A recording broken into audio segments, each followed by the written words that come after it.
stabilization mechanism that has been injected because of money that's coming from the levies that we pay at the pump? Right. Or is it because the economy is so good, the shilling is stable, and therefore even the cost of fuel is coming down? Right. But what I like about the 14th of every month is I know I can now plan for the next 30 days. Right. How much I'm going to spend on fuel if I'm within Nairobi and even when I go out of town. And over the last few months, the 14th coming into the 15th hasn't been as scary. Yeah. There was a point where it was getting very, very hectic. You see, it's the 14th of the month, you're like, again? And of course, the cost of fuel impacts the cost of everything. So it was becoming a very tense time, but some stability has been seen, and you're absolutely right. Hopefully that continues into the next coming months and years. But fingers crossed. Yep, indeed. Lest we forget that in the previous number of years, the last couple of years, we have seen protests against government, particularly on matters of governance. Lest we forget that after the election, for example, of 2017, there are people who died, and there are people who were injured, and there are people who lost their property. There are people who just got affected in their livelihoods. According to the Kenya National Commission on Human Rights, 24 people had lost their lives since the August 8th, 2017 election, attributing these deaths directly to the post-election climate. The findings indicate that the victims were fatally shot, a fact corroborated by their families and community members. According to witness accounts, these individuals were killed during protests that erupted in different parts of the country. And we have many in Nairobi. 17 people died in Nairobi in 2017, 2 in Homa Bay, 1 in Kisumu, 2 in Migori, 2 in Siaya. Amnesty International and Human Rights Watch also highlighted in a joint report that Kenya police had killed at least 33 people, or possibly as many as 50, and injured hundreds more in some parts of Nairobi after the 2017 elections. In October 2024, the High Court ordered the Inspector General of Police to arrest and present in court officers who were implicated in the 2017 killing of 39 people in Kisumu, including baby Samantha Pendo. 11 officers will face charges of murder, rape, and torture as crimes against humanity in violation of the law. Stephanie Morara Gisemba was killed by a police bullet in Mathare during the chaotic demonstrations that ensued after the contested 2017 presidential election. Morara was shot by police while playing on the balcony of their apartment in Mathare. In March 2021, the court pointed out the police covered up for one of their own who shot and killed Stephanie Morara during the chaos that rocked the 2017 general election. We have Stephanie, we have baby Pendo, we have very many others who died 2017 and 2013. Last year in June, many other people died. And we have reports from the Kenya National Commission on Human Rights that goes to at least 60 people dying last year alone. Many others were shot and injured. Many disappeared. Many have not been traced. One of those that was shot and injured is our guest for this next hour, Frank Otieno. He says he was in Nairobi on the 25th of June, and then he was shot. Frank, good morning. Good morning. Asante sana for joining us and for speaking to us this morning. Yes. Unasema on the 25th of June last year, ulikuwa wapi wewe? Well, nilikuwa nezaanza kusema ni venye ilianza ama. Yeah. Ilikuwa asubuhi na mapema kama kawaida, nilikuwa nimezoea kutafuta kazi. Hiyo day nilienda nikakosa kazi kama yani venye tu inafaa, yani venye nimezoea. Then hapo ndo niliamua tu acha ni juu maandamano ilikuwa, acha ni join wenzangu niende nipiganie haki yetu kama Mkenya. Sasa kufika bus stage, yani nilikufika hapo Mkuruka bus stage, nikachukua gari ikaniacha hapo Huduma Center. Hapo ndo tulianzia protest. Tuliandamana hiyo masaa hadi masaa za jioni hivi. Hapo ndo tuliendelea tu kuandamana hapo nilishutiwa hapo karibu na parliament. Sikuwa nimeingia ndani hapo kwa bunge. Sikuwa nimeingia ndani. After then hapo wenyewe sikujua yani chenye ilifanyika baadaye. Mimi nilijikuta niko Kenyatta. Uliamkia Kenyatta? Niliamkia Kenyatta. Hebu tuambie hapo, so ulidropiwa GPO? Yeah, GPO. Aya. So tuambie what happened kati ya hapo GPO na parliament. Ilikuwa because we were there, tiagas inarushwa, watu wanasonga nyuma, inarushwa tena, watu wanaenda. Tuambie exactly what happened hadi ukajipata karibu na parliament sasa. Yani najua tulikuwa in peace, hatukuwa na maneno mob. Sasa venye watu walikuwa wengi, tulikuwa tunatembea baradi machochi, yani makona zilikuwa mingi, hatukuwa tunajua tunaenda wapi. Huko ndo tulienda tukajikuta tuko parliament. So tu wao kuna samati naingia parliament. Tukua tuingia parliament. Ni vile like sasa watu ni wengi pia katikati, watu wanazunguka tu najikuta kwa hapo. Unatan ukitan unatan au hivyo. Hadi ukajipata nje ya parliament.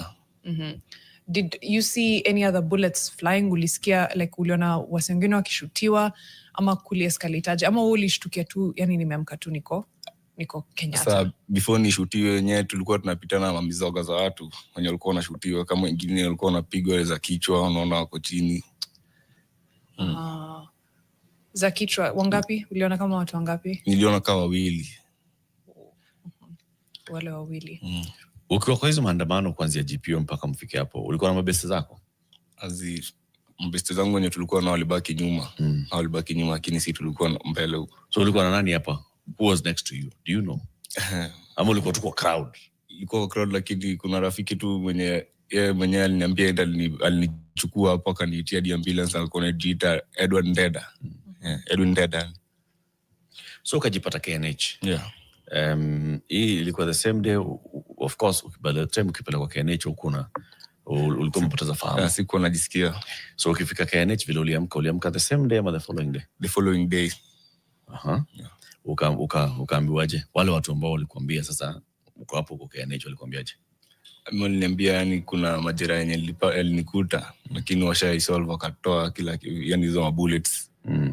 So zilikuwa bullets ngapi? Zilikuwa 6, live moja, but kwa bahati ya Mungu haikuguza bone, niligonga tu nyama kama imetoka. Live bullets. Iliingilia wapi katika? Iliingia hapa kwa mapaja hapa, ikatokea huko. Hizo zingine zilikuwa? Moja ilikuwa kwa chest. Rubber bullet. Ilikuumiza sana? Haikuumiza sana, lakini ilikuwa almost kuingia ndani. Wakaniambia yani mfupa juu nimezoea kufanya kazi ngumu, zile kazi ngumu. Sasa mfupa ni hard. So rubber bullets 5, live bullet moja. Hizo zingine zilikuwa wapi? So rubber bullet moja kwa chest. Nyingine ilinikuta on the sensitive part. Zingine pia ziko tu hapo kwa mapaja. Zilikuumiza sana? Zikuniumiza sana, lakini hiyo ya kifua ndo ilikawia kupona. So ulikaa Kenyatta siku ngapi? Kenyatta nimekaa wiki moja hivi, ndo nikatoka hapo nikapelekwa veteran. Kimau. Hiyo ni private? Ni private. Nani alikutoa? Hadi sielewi, jumi pia niliambiwa tu tuende huko. Huko ndo nilienda nikatibiwa. So nani alikampo kuambia hama kutoka Kenyatta enda veteran? Mwenye aliniambia yani ni shosho yangu ndo aliniambia kuna jamaa anajiita Boniface. Boniface ndo amamua kulipa bills zote za usi, kwa hivyo niende private hospital. For my safety. Vile ulienda huko, ulikaa siku ngapi kwa hospitali ya veteran? Hapo ndo sasa juu wenyewe huko Kenyatta nilikaa wiki moja. Sasa huko nilikaa miezi moja na some days hapo. Mwezi moja? Mwezi moja. Ulikuwa unatibiwa wapi sasa hiyo kwa hiyo mwezi moja? Hiyo mwezi moja nilikuwa natibiwa hapo veteran. Lakini maumivu gani ulikuwa unatibiwa? Kwa hiyo bullet kwa moja ya mguu? Sensitive, sasa ndio ilikata kukauka kabisa. So ulikuwa na majeraha? Ilikata, took the longest to heal. Hiyo na hiyo ya chest. Ya chest. Unajua wakati huu wote ambao ulikuwa kwa hiyo private hospital, kuna watu ambao walikuja kukutembelea. Of course familia ilikuja kutembelea. Familia nani ambao walikuja kutembelea? Ni anko yangu ambaye anaitwa Charles Olwatch, na Shosh mwenye anaitwa Lucia Chien, na Bernard Ngozi. Huyu Boniface ambaye alikuja hospitali? Mimi hadi sikumuona, nilikuwa namsikia tu. Kuna watu wengine ambao walikuja hospitali? Polisi, kuna polisi walikuja hospitali? Kuna hata moja. Hata KNH? Hakuna. Watu wa human rights? Sikuona hata moja. The whole time hiyo mwezi mmoja yote? Hadi ukadischargiwa? Nikadischargiwa. Alright. Ulidischargiwa lini exactly? Siwezi kumbuka Date, but ilikuwa July, August, unaweza kumbuka? ilikuwa ni August. August, yeah. Aya, life imekuwaje tangu hiyo August sasa, tangu rudi home? First of all, kulikuwa na any pending bills ama huyo Boniface alikava kila kitu? Alikava kila kitu. Sawa. So life imekuwaje tangu that time? Life ilikuwa tu kung'ang'ana na wenye hadi ilikuwa tu kulala hadi after nimerudi yenyewe Shosh ndo alikuwa ananishughulikia na Bernard. Yeah. So kupumzika tu, kulala? Yeah, kupumzika, kulala, kunywa dawa. Umeenda job tangu? Job najua sasa siwezi fanya. Yaani hadi daktari alinikataza siwezi fanya kazi mzito, siwezi endelea nazo tena. Ever again? Ever, siwezi endelea. So unafanya nini siku hizi? Siku hizi tu mimi tu kijana tu wa ghetto, yaani wa mtatu. What would you like? Would you like some form of justice? Yeah, nataka. Ikwe kama nini? What is justice to you?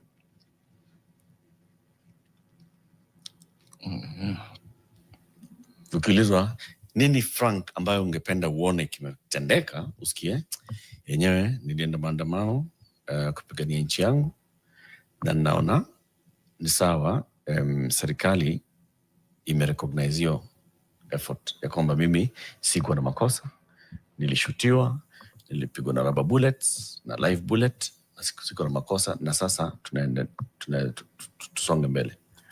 Mimi nataka tu wenye tupate haki yetu kama Wakenya, na hizi shida zenye zinatokea za kama abductions ziishe. Kesi yako specific, ulisema kuna mtu alikam Hosi kuongelesha, kuna polisi alikam, no one from Gava or anything, si ndio? Yeah. Did you go to the police after? Did you ever go to the police ku file report that nilishutiwa ama to IPOA, Independent Police Oversight Authority or anything? Ama ulidhani, yani siwezi enda kwa ule mtu alinishoot ku file complaint juu huyo mtu amenishoot, siwezi kushutaki kwa wewe mwenyewe? Podi sikuwa na maendeleo ya kufanya hivyo. Juu wenyewe pia sikuwa na mtu mwenye anaweza nipeleka huko, sasa singejipeleka. After kutoka niliamua tu kwenda kutulia home. Ukipewa chance sahi, would you pursue your justice hivyo? Yeah, never. The reason why we are raising and we have invited Frank to join us is so that he can tell us his own personal account of what happened to him. And why are we saying that? We are saying that against the backdrop of what happened on Friday at the KICC. The leaders of UDA, and that's the President of the Republic, and the leader of ODM, who is the opposition leader, met and agreed to sign an MOU, Memorandum of Understanding to resolve the socio-economic and political challenges facing Kenya in 2025. Now, we did this again on Monday and we are going to do it again. And it starts with a preamble, very well articulated preamble, which is realizing that Kenya has gone through a long period of political crisis and conflict that has hampered the nation's potential for development and improving the livelihoods of our people, noting that such crises have often resulted into demonstrations by the people demanding their rights with the state, often resulting to brutal suppression of such demonstrations, unfortunately leading to loss of life as property. I'm going to repeat this, okay? And Jackson, if you can find it, and then you can also project it, because I'm reading the exact MOU that was signed by the two leaders. Noting that such crises have often resulted into demonstrations by the people demanding their rights with the state, often resulting to brutal suppression of such demonstrations, unfortunately leading to loss of life as well as property. They go on to say, acknowledging the nation will not develop without reinforcing democratic governance. They then say, we therefore, His Excellency President William Ruto and the Right Honorable Raila Odinga, being the party leaders of the largest political parties in Kenya and bearing the greatest political responsibility, acknowledge the need in setting up a broad platform for collaboration and cooperation between all political forces and other stakeholders in the Kenyan society in order to address these long-standing challenges that threaten our nationhood. Now, they say the broad-based consultations shall be on the key issues below. I want to go to issue number 6, the right to peaceful assembly and protest under Article 37 and compensation of all pending claims of abuse and derogation of these rights. The two leaders signed a memorandum publicly that said, derogation of the right to peaceful assembly and protest remains one of the shameful realities of the excesses of Kenya's law and order responses since independence. Underline the word shameful. The effort to uphold this right must now involve not just taking of responsibility by officers who break the law, but also by take a blue pen, underline this, and highlight in yellow. Okay. Compensation of the victims of these derogations. Okay? An amnesty must be granted to those who are charged for offenses based on the exercise of their right to peaceful assembly. The National Police Service must update their methods and processes of dealing with demonstrations and assemblies when they're held, and particularly when they have to be managed or contained. They acknowledge that people were coming out to peacefully and peaceably present their grievances. Right. They acknowledge that state agencies here, most notably the police, acted excessively and in derogation of the right to peaceful assembly. Derogation of the right to peaceful assembly. And they say that this is shameful, it's excesses, and it's wrong. Right. And they say we cannot just say we are upholding this by saying the officers responsible shall be taken to court. We must also compensate the victims of these derogations. Right. Now, there is only one officer that I know of who's currently in court for allegedly shooting someone in June. During the finance bill protest. And I think his court was being heard the other day. And he said, I actually was not present. I was at KICC. And people online literally produced pictures of him at the scene. I think if the pictures are verified and they're able to be date stamped, then that would be a case that I would love to see how it progresses. But that's just one. Frank here brought a really big bahasha from KNH that says X-ray envelope. Frank, nini kwa ndani ya hii bahasha? My X-ray ndo ziko hapo. My X-ray kadhaa. Tunaweza angalia? Tunaweza angalia. The X-rays are, I'm assuming, where the bullet wounds were, right?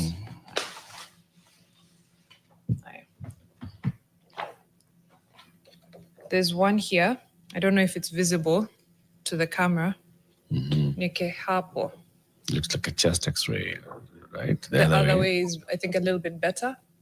Higher. Can you see the bullet here? No. So they're zooming in. And they're zooming in. All right. Sorry. Aye. Okay. Unaweza tuonyesha hapa? Not this one. Yeah. Let me get the other ones. Because there's several of them. That's a chest X-ray. Wow, there's actually quite a number. There's one of your abdomen. Yeah. Right? Let me make sure it's the right side up. Hivo. What's written there on the side? It says this one is Frederick, your name, your age, etc. KNH, just the details of exactly what it is. Yeah. This one, can you see? Yeah, hapo sijui kuangalia kwa hizo nini. Oh, it's okay. It's all right. Aina shida. But trying to actually find, the X-ray with where the bullet hit your leg and the rubber bullets. There's some of your leg as well. And we'll look through and find where, because Nona holds, but I'm not sure that's exactly what is meant there. There's several of them. Kuna hii, another one of what I'm assuming to be your abdomen. Maybe the medics in the room can also help us, but I see something quite big in the center there. Not saying that that's what it is. Looks like a hip and groin area, that one. Okay, hip and groin area. And then there's also some of your legs. How long has your recovery process been? Because ulitoka hospitali umesema you've not been able to work. You've not been able to go back to do anything like meaningful, right? How long have you been on medication?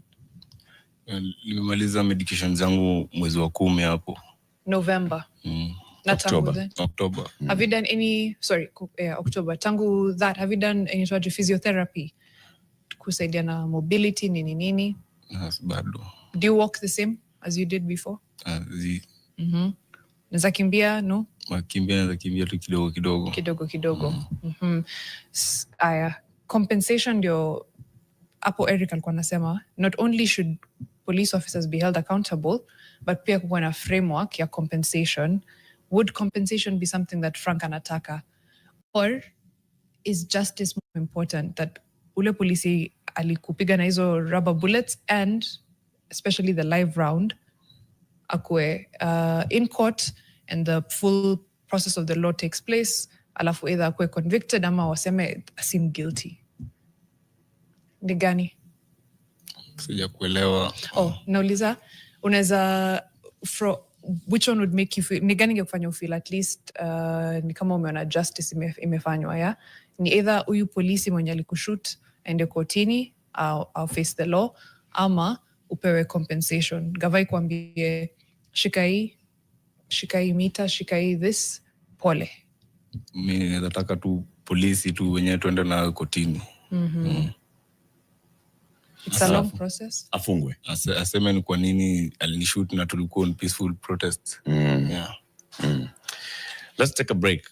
We come back and continue this conversation with Frank. And also we say, so Jackson says there's no break. Okay.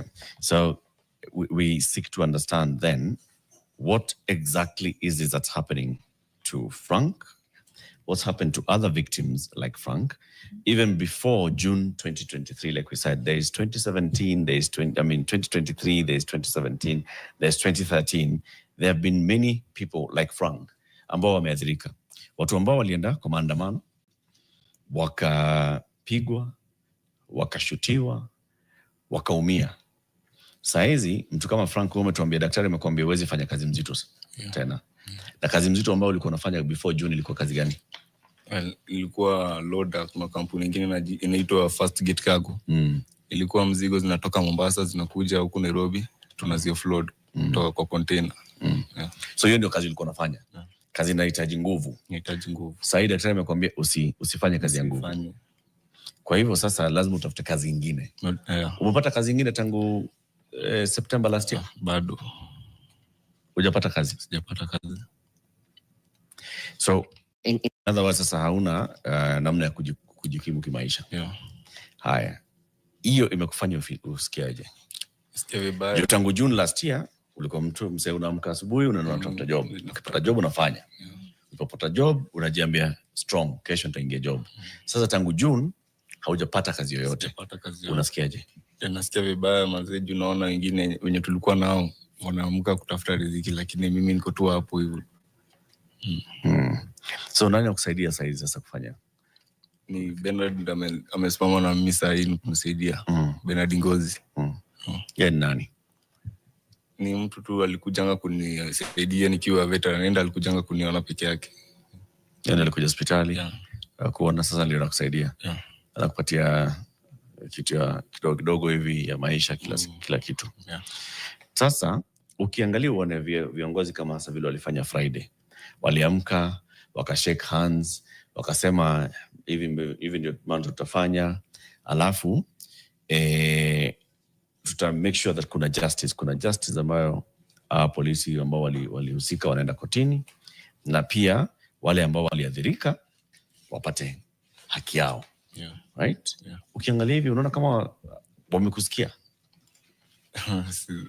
Maybe wamenisikia. Unaona kama vile walikuwa wanasema watatimiza? Sasa sijui, lakini wanaweza fanikiwa kutimiza. Ukiangalia kile ambacho kilikupeleka town kwa streets last year, ambayo ni ulikuwa unasema nataka Kenya improve. Nataka mambo yaende vizuri kwa nchi. Vile ulienda maandamano na saa hizi mambo yamebadilika. Mambo bado hajabadilika. Nini hajabadilika? Sinaona tu bado uchumi bado ni kama kawaida tu, wenye vitu bado bei ziko juu. Sasa hii bado tena imeongezeka, abduction imekuwa too much. Lakini viongozi wameshikana. Viongozi nao wameshikana. Hivyo ni vizuri ama ni vibaya? Ni vizuri. Kwa nini? Tuna sana pia sifuatiliangi na serikali. Mambo ya serikali. Ukiwa nyumbani unaonanga ukiwa safe? Ama bado kuna kuogopa labda either Sanse atakam nini? Yani bado nilikuanga ghetto, lakini Bernard alitoa kanipeleka place nyingine niko safe. So hauna hiyo shida sasa? Sasa hii sina shida. Lakini bado ninahofia tu. Bado kuna hofu. So ukikumbuka story ya July 25th, hiyo siku ya parliament, unafilaje? Ni woga? Ni hiyo tension ama ni ni woga? Ni sometimes nikikaa tu hivi niona wenye niliona tu wakiwa wameshutiwa, hadi nachanganikiwa. Na ukiambiwa uende maandamano wengine sasa unaweza kubali? Kama ni ya kutafuta right yetu kama Wakenya, nakubali, lazima niende. Siwezi choka. So waja kutoa hiyo motisha? Bado. So hauna regret yoyote? Bado sina regret. Hauna regret vile ulienda kwa street last year? Siwezi kuwa na regret. Huwezi kuwa na regret? Unaweza rudi kwa street leo? Unaweza rudi kama. Nini inafanya urudi kwa street leo? Last year ulisema uliangalia vile mambo iko, wewe mwenyewe umetoka home asubuhi unaenda kutafuta janto, hujapata job. Ukaona wacha nijiunge na wenzangu tupiganie haki yetu. Nini inaweza fanya urudi kwa street leo hii? Well, the same thing that inili happened to last year. Kiendelea, yani bado kiendelea, tutarudi tu. Unaona kama inaendelea maisha? Mimi naona bado lazima itaendelea. Aya. So nikwambie, ukiangalia like maisha yako, future yako, unataka kufanya nini na life sasa? Because kama vile tumesema, job hauwezi fanya venye ulikuwa unaifanya. So unaendeleaje kimaisha? Plan ni nini? Plan ya maisha? Plan yangu nilikuwa nipate kazi mzuri. Lakini juu yenyewe kutoka nishutiwe, yani nimekuwa nikiona siwezi fanikiwa sasa. Juu yenyewe kazi mgumu pia siwezi fanya. Vijana wakisema, hatuna kazi, ama kazi kama iko si poa, ama inalipa vibaya, hiyo ni shida moja. Then wakienda kwa streets pia ni shida ingine. So ukiulizwa like tunatengeneza aje, tuna fix hii nation aje, ungeulizwa? Mbona sija kupata hapo vizuri? Hapo kwa vijana, ukiambiwa say Frank, wewe ni kitu gani ungekuwa president leo? Ungefanya nini? Yani hii nation ni Kenya iwak. Mimi ningekuwa president for example, ningehakikisha watu wa Kenya wananchi wanasikia mzuri, wanapata haki yao. Haki yao kila mahali. Kila mahali. Alright. For watu kama wewe ambao umeshutiwa na masanse na kila mtu mwingine. Alright. Tuko na kazi nyingi ya kufanya, Eric. Sana. As far as Frank, umewahi enda kwa maandamano mengine before last year? Maandamano mengine sijaenda. Lakini unajua kuna maandamano zime happen before. Kama 2023 kulikuwa na maandamano, si ndio? After elections. 27 kulikuwa na maandamano ya bei ya unga. Mbona uko na kwa hiyo? Ama hiyo time ulikuwa job, ulikuwa busy? Aido bado nilikuwa naogopa. Ulikuwa unaogopa? Ulikuwa unaogopa nini? Kasi unajua pia ukiona tu watu wanakufa pia nyadu unaweza sema siwezi karibia hapo. So ulikuwa ushasikia watu wameenda kwa maandamano, watu wamekufa. Ama watu wameenda kwa maandamano, watu wameumia. Sana nilikuwa na watch kwa news. So ukisikia hizi figures that in 2017 watu wote walikufa kwa maandamano. 2017 kulikuwa watu 24 walikufa kwa maandamano. Nairobi kulikuwa na watu 17 walikufa kwa maandamano. Alafu kulikuwa na watu 2 Homa Bay, 1 Kisumu, 2 Migori, 2 Siaya rather. Hii ni Human Rights Commission ya Gava, Kenya National Commission on Human Rights nasema. Na kuna kesi ambazo hazijaenda kotini. Kuna kesi ambayo ilipelekwa kotini, ile ushasikia story ya Baby Pendo, si ndio? Kuna mtu alishutiwa kwa hiyo 2017. Na wakasema hii kesi ipelekwe kotini na wale polisi walikuwa involved wapelekwa hiyo waende. High Court ilisema polisi ambao walihusika kwa mauaji ya watu ambao walikuwa kwa maandamano na pia ambao hawakuwa kwa maandamano kama mtoto alikuwa anaitwa Baby Samantha Pendo wapelekwa kotini. Haya, zingine pia zika happen the same. Kulikuwa na hii kesi nimesema ya mtu alikuwa anaitwa Mura Gesemba. Mura alishitwa na polisi pale Mathare kwa hizo tu maandamano za 2017. Yeye alikuwa anacheza kwa balcony ya apartment yao. Kesi pia iende kotini. Court wakasema nikawa polisi walikuwa wanafanya cover up hii kesi. Sasa ndio hizi Ruto na Raila walishikana last week wakasema hizi kesi zote zipate justice. Kuena compensation na kuena wale kara walihusika wapeleke kotini. Ukisikia wakisema hivyo na umeona kulikuwa na handshake 2017, 2018 na hizi kesi hazikuisha za 2017. Sasa kuna handshake 2024. Unaona kama kesi yako itamalizwa na hii handshake? Sioni juu kama hizo zingine ndo walishindwa kuiconsolve. Sasa mimi sioni kama kutakuwa na handshake. So ungeambiaje? Nikwambia kasa hii sawa. Ruto na Raila wana watch ama watawatch hii nini? Hebu ongeleshe. Unaweza waambiaje? Anza na ongelesha rais alafu ongelesha Raila. Okay, kwa Mr. President William Ruto, mi kama Mkenya naomba ni mtupatie haki yetu. Kwa Raila? Ama una story na yeye? Sina story na Raila. Wasi kama wewe wanaweza pata, yani I don't know how to explain, wanaweza pata any form kama umesaulika. That's the word actually I was looking for.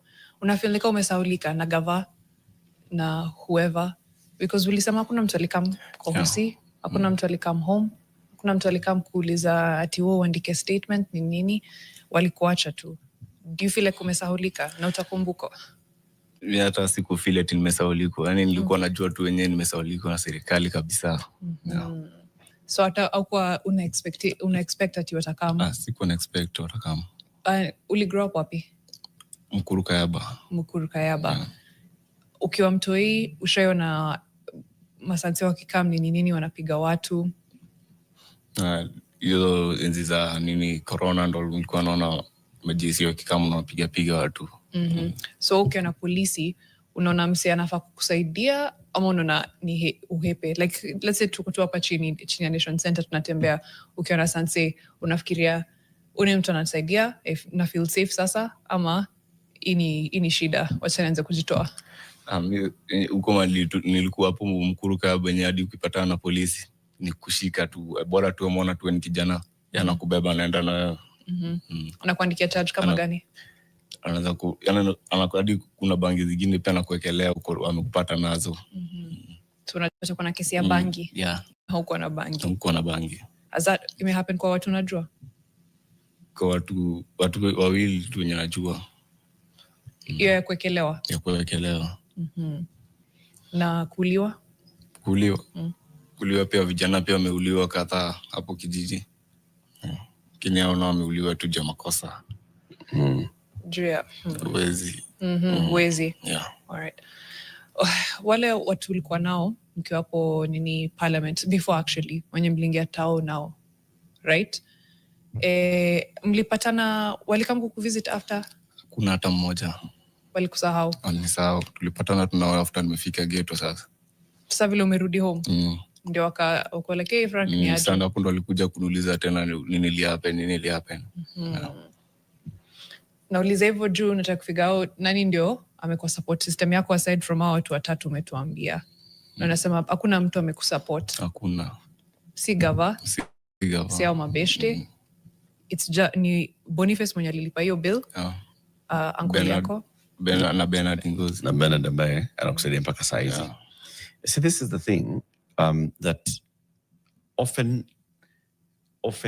people who get caught up in this, in a demonstration demanding their right or just raising a grievance or pointing out an issue. The excessive response by the security agencies will leave people such as Frank injured. They will leave people like Rex's family with a bereavement. You bury Rex and the story goes. And the 59 others who died last year. And the many others, 20 plus others who died in 2017. And more who've died. And the thousands who died in 2007, 2008. Okay? They just become a statistic, a number. And the reason why we're bringing it up as lest we forget is so that we do not forget that these are not numbers. The reason why we've invited Frank here is so that it's not a number. It is somebody like Frank. Kijana ambaye aliamka asubuhi, akaenda job, akadecide wacha niingie kwa maandamano, akaingia kwa maandamano akasema nimekuja hapa hivi kuraise issue. Okay? And he ends up here. Right. To many, it's a number. To those in leadership who say, you know, we are going to make sure that there is justice, amnesty granted to those who are charged, the effort to uphold the right must now involve not just taking of responsibility by officers who break the law, but also by compensation of the victims of these derogations. It's just words and numbers. It is. And in particularly for this particular matter, this number is disputed. The police will come up with their number. The National Commission on Human Rights will come up with their number. We must not reduce people to just a number. People are stories. People are Frank, who was able to eke out a living last year, who after last year has been instructed by medics, do not do hard labor. Choose the kind of work that you can do. He doesn't have many choices. That's how he was doing the jobs that he was doing last year. Those are the jobs that he could do. Today, Frank is not able to go back to the jobs that he could only do. He has been forced to look for other choices. Months later, he hasn't found a choice. So Frank is not just a number. Frank is Frank. Frank is somebody who is being helped by a well-wisher every day to live a life, his life day by day. When leaders meet and they say, we shall ensure there's justice, we shall ensure there's compensation, they should not be just using these as words and mere words that are said, but they should be thinking of Frank and the others. And that's why we say, lest we forget, there are people who are like this. There's Mama Junior, who today, Frank Likona, Mama alikuwa amekaa hapo hivyo. Anatuambia on the same day wewe ulishutiwa. Kijana yake Junior ambaye alikuwa anafanya kwa mathri za hapa Githurai, alipotea. Mpaka wa leo Mama Junior hajui Junior wake mahali yuko. Junior yake alipotea. Mama Junior ameenda hosi. Mama Junior ameenda mochari. Mama Junior ameenda kwa polisi. Mama Junior ameenda mpaka Inda remand. Anaambiwa Junior ako sijui block, it was block what? L. Anaambiwa Junior ako block L, na watu wanamwambia Junior ako block L. Anaenda Inda. Watu wa maandamano waliokuwa block L. Anaenda namtafuta huko. Hayuko. Ampati. You know? Sasa kuna Mama Junior ambaye anatafuta mtoto wake. Kuna wewe ambaye sahi unasaidiwa na msaidizi niweze kujimudu kimaisha. Na watu wa serikali wana move on. Ukiangalia kwa stories za leo, kuna tunaongeza 32 billion shillings kwa NIS, kwa polisi, kwa military. Ndio waweze kufanya ile kazi wanafanya. State House inaongezewa 3.4 billion shillings ndio waweze kufanya 1212 hapo hivyo, kuweka gari mafuta, kufanya nini na the other. Ni kama maisha inaendelea kwa hawa na maisha ilisimama kwako. Ndio maana nikakuuliza, ukiangalia mambo yote kuna haki? Na bado kuna haki. ungetaka nini? Ningetaka tu nisaidiwe na serikali. Kiaje? Nifaulu kimaisha, nipate kazi ndo niweze kusaidia familia yangu kama shosho yangu. Kwa sahi shosho ndo nakuangalia. Inafaa kuwa the other way around, inafaa kuwa wewe ndo namwangalia, si ndio? Ndio maana Mariam akakuuliza, unaona kama watu kama wewe wanasaulika. Mko kwa rada ya gava. Ukai hivi Frank sahi, nikuulize. Uko kwa rada ya gava wewe? Gava unakaa gava inakujua inakujali. Gava kuna hata mtu yote ananijua. Ungekuwa unanijali ungekuwa shanitafuta. Wangejua wangekutafuta. Ni ukweli? Umesema ukweli? And that's why we're having this conversation. And that's why we're even seeing the comments that are coming in and saying, yes, lest we forget, this is it. Eric says, how can this man be helped? Get him a job, all right? Take this man to the therapy, he looks disoriented. I mean, it's a kind of life that someone lives. And that's, it's not just a number. As I said, it's not just a name. Mm-hmm. It's a person. It's a person who has hopes and aspirations of life. It's a person who wakes up every day and wants to do something to earn a living. It's a person who's saying, I would like to earn a living. Don't give me fish. Teach me how to fish. Show me how to fish. Empower me so I can afford my own fishing net or hook and go and fish and I'll feed myself. Can I tell you what I think is the sad bit of it? Tukisema, as lest we forget. I don't think we will forget. And even if we do, it'll always be at the back of our mind. What's sad is if our justice system forgets. Mm-hmm.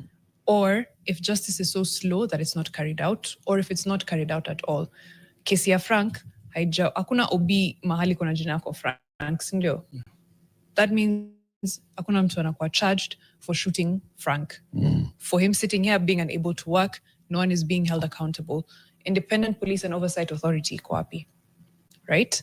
Where have they done, who have they followed from Mandamano? Who was shot, who was injured, who was killed? Which family have they gone to seek justice for them? Because again, the court can't determine a matter which has not been brought to it.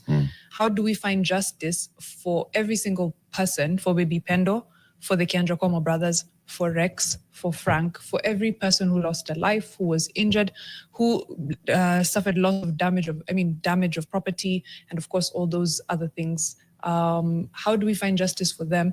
Because the forgetting is not in ati forgetting that it happened. It's in not carrying out justice for them. Forgetting is not ati tulisahau kulikuwa na maandamano na watu waliuliwa, watu watasahau. It is not carrying out the justice. That's the forgetting. How do we follow up? How does Frank get justice? Is it compensation? Wameandika kwa memorandum yao. What does that look like? They've not given us a framework. Wamesema the compensation for the victims.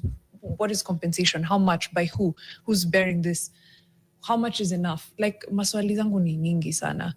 So when we say lest we forget, it's not that we think you'll forget that we lost 60 lives or that before that we had lost another 20, before that we had lost thousands. We remember. It's, are we carrying out justice? Again, that's the only way we make sure that there's a proper deterrent. If a police officer goes to jail today for shooting someone, for killing someone, we've seen them there's CCTV footage, there's phone footage of it. Yeah. If one of them is convicted, that is at least the deterrent. The next time they're in Mandamano, they'll think twice before aiming a tear gas canister, a rubber bullet, or God forbid, a live bullet. Is that sufficient justice? It's a start. So let's say that somebody is held accountable for using excessive force and derogating somebody's rights. Okay? So there's some form of justice there in terms of accountability. But how about the victim? Does the victim deserve more? I think they do. They deserve compensation from the state. They deserve compensation from the state. Not that money could ever. Yeah. It will not bring back a life. It will not take an injury away. It could get you physio and things like that. But again, the burden of the state, because money is where it hurts. You pinch where it hurts. If that money can make Frank's life easier, can get him some physiotherapy, can help him find work that is meaningful, go back to school, do something, that's something. Again, if the state feels the burden of having to pay out hundreds of millions of shillings because they were not able to be responsible for the carriage of justice, then they'll think twice. Next time someone is deploying police officers, they'll think twice. Or next time someone is seeing police officers being deployed, they'll also ask questions. I think there are very many other forms of justice as well for the victim, in terms of just even having a mechanism that offers psychosocial support, and that being clearly articulated that there is psychosocial support. If there is any form of rehabilitation, for example, motor rehabilitation, that you're going for physiotherapy and such, and that being offered. If there is compensation for hospitalization and, go to hospital. If then there is also the compensation of support, now we need to help you with the psychosocial support, and also in terms of just expanding your opportunities for earning a living.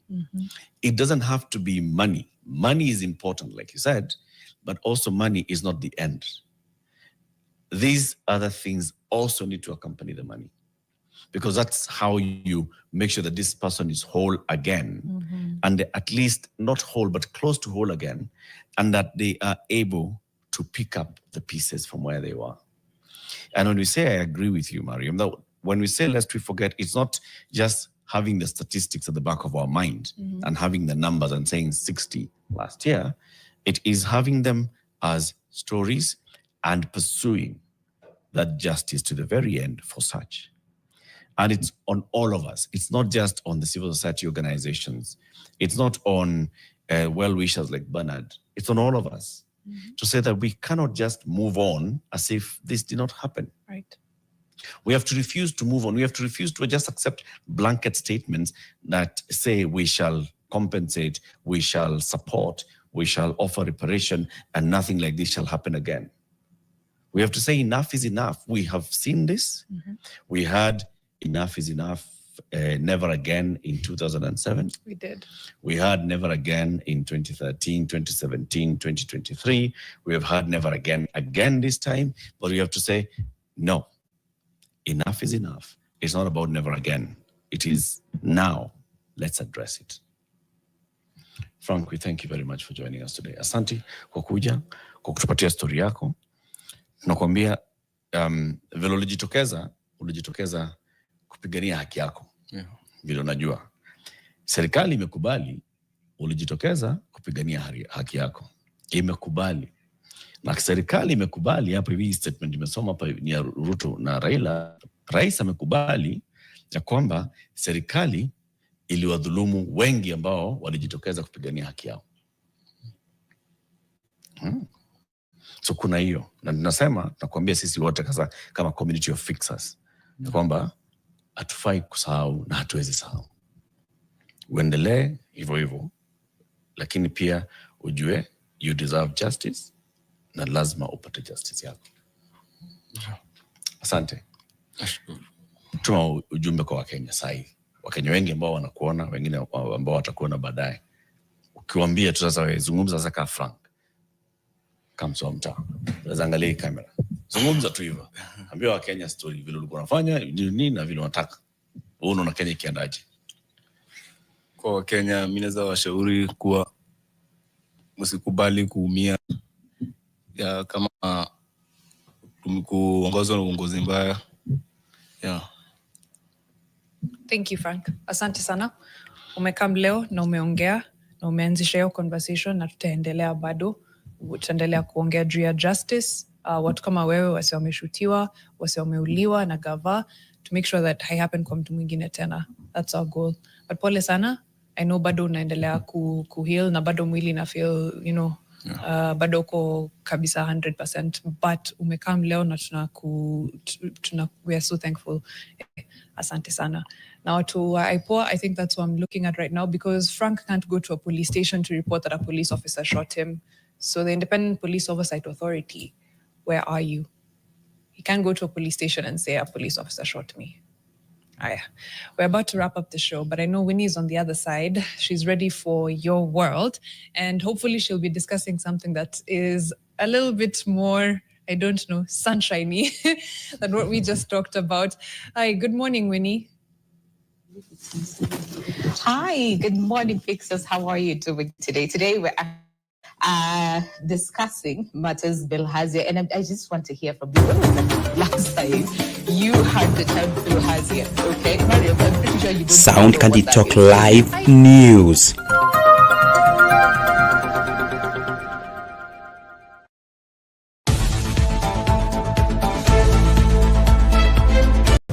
Welcome to Sound Candid Talk News Special Edition.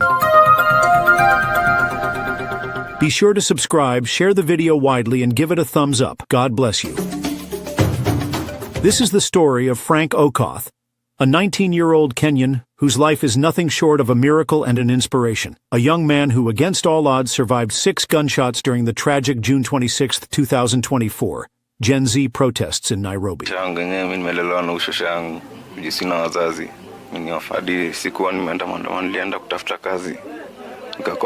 Frank is an orphan, raised by his aging maternal grandmother after losing his mother at the tender age of 8. He never knew his father, a result of a teenage pregnancy, and life has dealt him blow after blow. Frank and his grandmother have faced unspeakable challenges, including surviving 2 devastating slum fires that claimed everything they owned: his late mother's documents, birth certificates, and school papers, leaving them with nothing to rebuild their lives.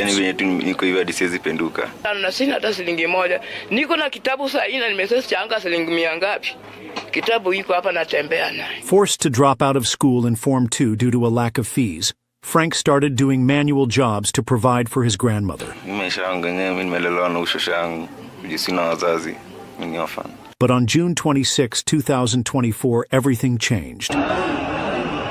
During the protests, Frank joined other Kenyan youth to exercise their democratic rights, peacefully demonstrating against unemployment, rising living costs, and rampant corruption. But the unthinkable happened. Police opened fire on unarmed demonstrators, killing over 20, injuring many, and leaving others unaccounted for.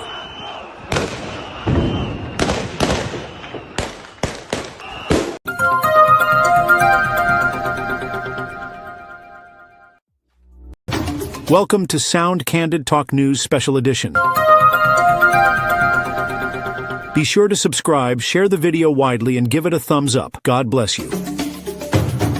This is the story of Frank Okoth, a 19-year-old Kenyan whose life is nothing short of a miracle and an inspiration. A young man who, against all odds, survived 6 gunshots during the tragic June 26, 2024, Gen Z protests in Nairobi.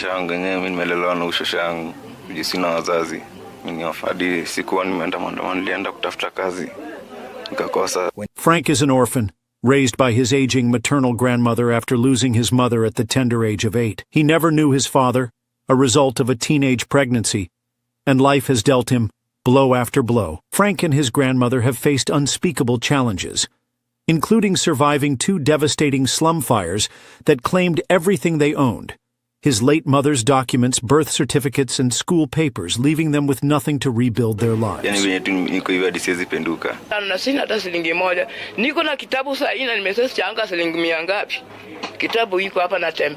Forced to drop out of school in Form 2 due to a lack of fees, Frank started doing manual jobs to provide for his grandmother. But on June 26, 2024, everything changed. During the protests, Frank joined other Kenyan youth to exercise their democratic rights, peacefully demonstrating against unemployment, rising living costs, and rampant corruption. But the unthinkable happened. Police opened fire on unarmed demonstrators, killing over 20, injuring many, and leaving others unaccounted for.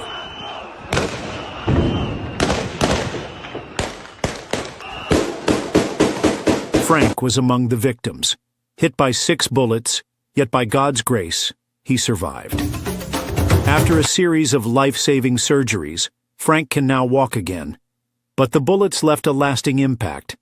He can no longer perform heavy-duty jobs to support his grandmother. Nitoka hospitali hakuna mtu ananishughulikia, maisha tu ni kulala tu hapa, yani venye tu niko hivi hadi siwezi penduka. And their iron sheet home, deep in the slum, is inaccessible by vehicles.